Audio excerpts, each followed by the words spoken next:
தேம்பாவணி பாடலன் 12 நாட்டுப்படலம். கூர்விளைத்த அருட்குரு விதி போன்று ஒன்று கோடி நீர் விளைத்த நெல் நிரம்ப என வித்தினர் இரட்ட ஏர் விளைத்த பல்கடைச்சியர் குறவை ஆடியல்வால் தேர் விளைத்த ஓர் சிறப்பழும் விழாணி போன்றே. அன்பு நண்பர்களே வணக்கம். தேம்பாவணியில் நாட்டு படலத்தில் 12வது பாடலை நாம் பார்க்க இருக்கிறோம். இந்த பாடலிலே மருத நிலத்திலே உழவரும் உழத்தியரும் நெல் விதைப்பதை காட்சிப்படுத்துகிறார்.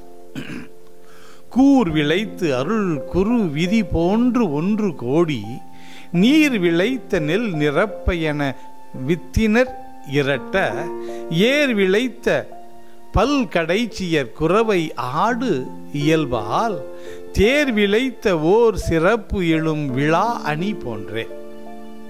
அதாவது ஏர் விளைத்த பல் இடைச்சியர் உழத்தியர் மருத நிலத்திலே இருக்கக்கூடிய மருத நில பெண்கள் 7 பேரோ 9 பேரோ சேர்ந்து குறவை ஆடுவது வழக்கம். அது உழுததற்கு பிறகு விதைப்பதற்கு முன்பாக ஆடுகின்ற ஒரு ஆட்டம். நானும் ஒரு விவசாய குடும்பத்தில் இருந்து வந்தவன். நல்லேற்கட்டு என்று சொல்லுவார்கள். முதல் முறையாக ஏர் உழுகச் செல்லுகிற பொழுது அதற்கு பேரே நல்லேர் கட்டுதல் என்று சொல்லுவது வழக்கம்.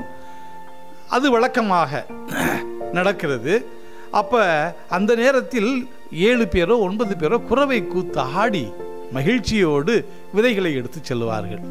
அந்த விதை விதைக்கிற பொழுது அந்த ஊரினுடைய குரு உயர்ந்த மனிதர் அவருடைய ஆசீர்வாதம் ஒன்று பல கோடியாக பெருகுவது போல இங்கே இந்த நெல்மணிகளும் ஒரே ஒரு நெல்மணி பல ஆயிரக்கணக்கான நெல்மணிகளாக மாறுகின்றது.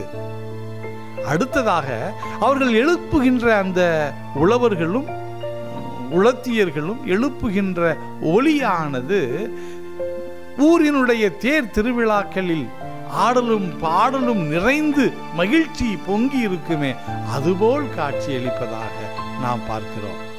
நன்றி.